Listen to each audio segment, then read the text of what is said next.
Good afternoon, and welcome to another installment of Work That Matters, a conversation with Leslie Israel being rolled out in 4 parts, with this being the second, of course. Last time, Leslie set the stage for us with some background information and a nice general overview of who she is, what she's done. Now, this week, we're going to delve a little bit deeper into some more specific territory to do with not only her work, but also the current state of the nation and world overall. Hello, Leslie. Hi, I'm here. Very good. So let's just jump right in. That's always the best way to do it. During your career, you spent a number of years in Eastern Europe and Central Asia. What was the purpose of these visits, and how did you get involved in this? Well, I had volunteered to work for the State Department, and that's where they primarily sent people. And these were international teams. My partner was always somebody from another country. And the purpose was to introduce democracy into newly democratic countries, help them write and then run their elections, and then ultimately to help monitor their elections to make sure they were free, fair, and legal. Right. And I know that this included, but was not limited to, writing election laws, organizing elections, supervising, monitoring. And all of the above. All of these, help them write their election laws, whatever it took. Okay. So is democracy, in your opinion, a one-size-fits-all concept? In other words, when implementing election law and such, is it simply a case of applying the U.S. model of democracy elsewhere, or is it a more complex, nuanced sort of situation? Well, there are details that are going to vary in a lot of places, but the idea is of democracy is the freedom to have your voice heard, to vote independently and secretively for the candidate you want, and to support the causes that matter to you. And that's basically, that's what we do here in the United States. Right. Now, the actual implementation, obviously, is going to vary from country to country, depending on how far along they are in the process. Of course.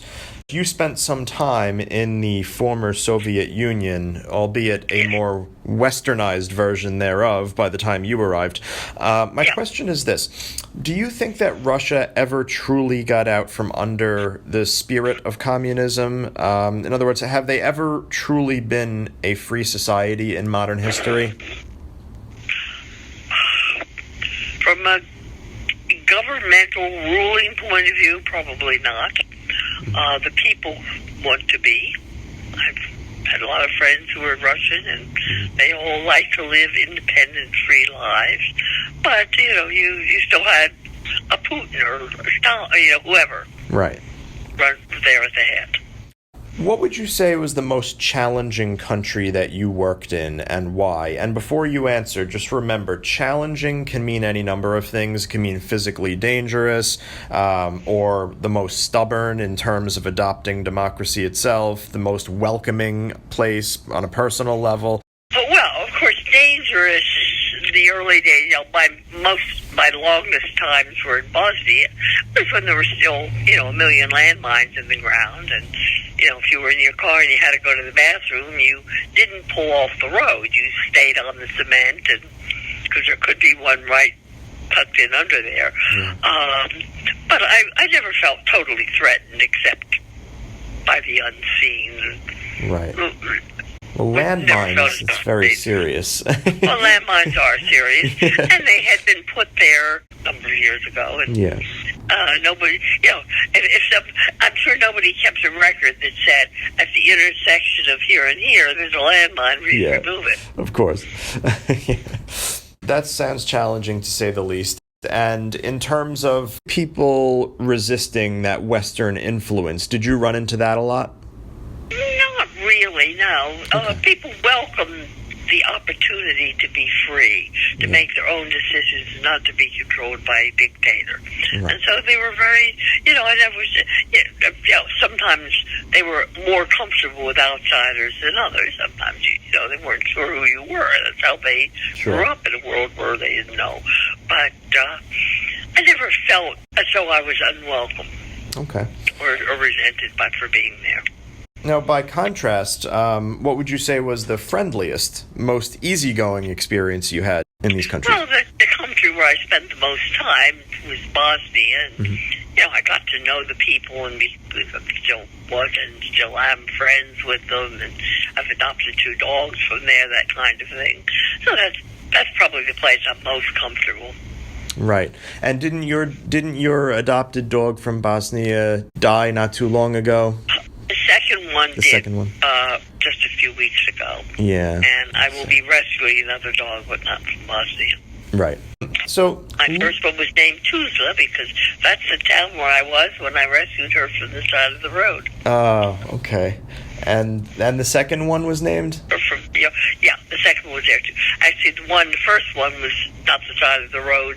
You had hundreds of thousands of people who were dead and fled, and they couldn't take their pets. Mm-hmm. So there were these very nice pets, and the dog had puppies, and I checked with the airline. They would only take me one, let me take one on board, so I brought one. And then when she died, my friend there rescued another one and sent her to me, and we had a very nice life together. That's great. Well fed, good medical care, and much, much, much love. And so did I. Wasn't the name shortened to, was it Missy? Well, yes, it was originally Misika, which meant little mouse. Was the name they gave her there. I just shortened it to Missy. Of course, yeah. That's nice. And her ashes, when we lived on the farm, they were all buried there. Her ashes are still on the mantle here, and I will take them there and put them on the farm. Sure. Yeah. Okay, well, looking at these different countries now, where you spent all this time working, all these years later, which ones do you think maintained healthy democracies, and which ones did not?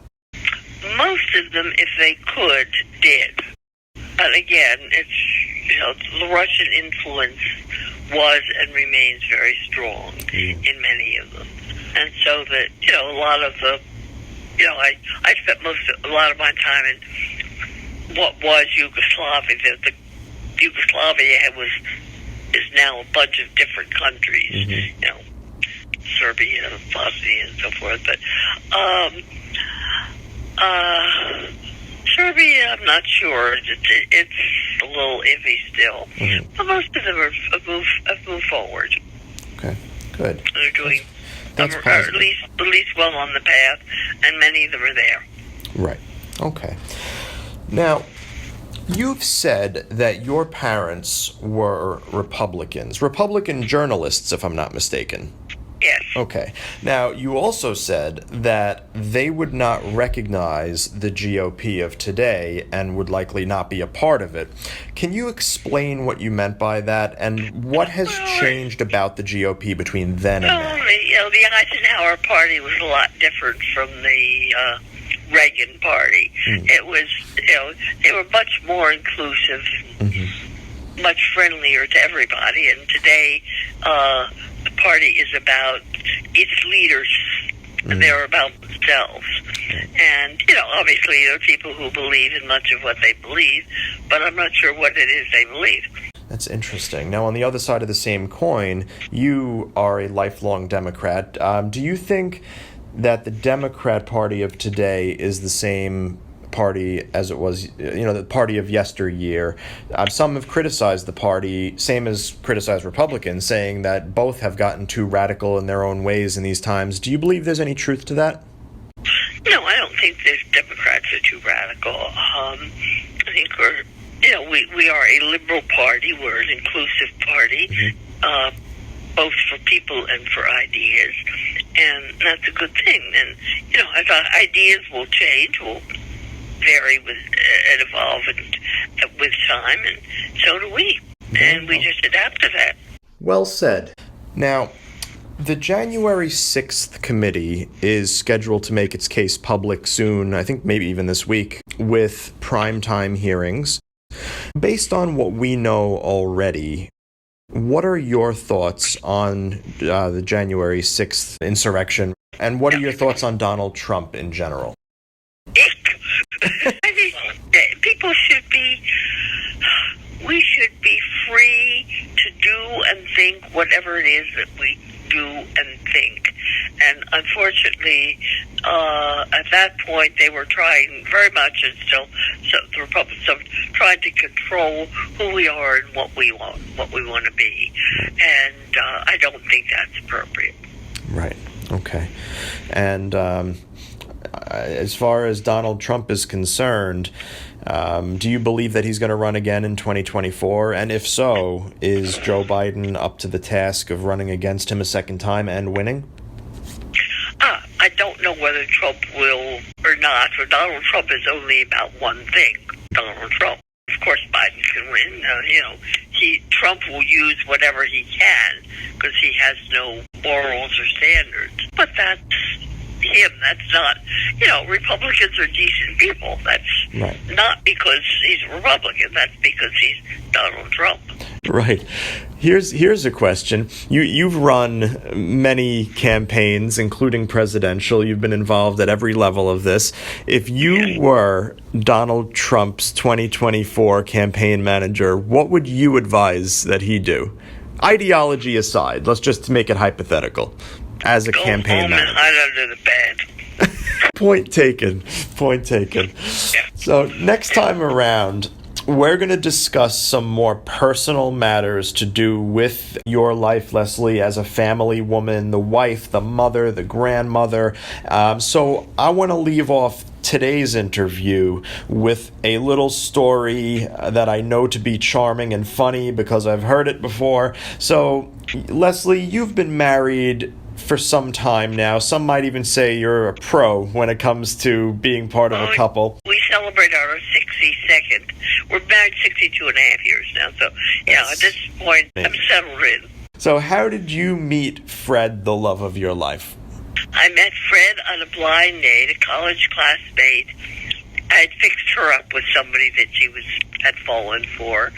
But in the course of it, she met Fred at something and said, I've got to think I have a girl for you. And it turned out she was right.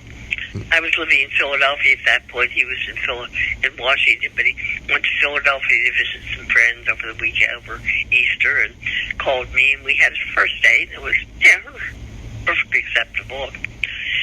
But then a month or so later, I was going to Washington, so we had a second one. And of course, I love to tell the story. That was in April. We got engaged in September, and when my mother called my grandmother, she said, Leslie's engaged. And Mima said, well, when are they getting married? And Mother said, December. And grandmother said, well, why so soon? And Mother said, well, they have to.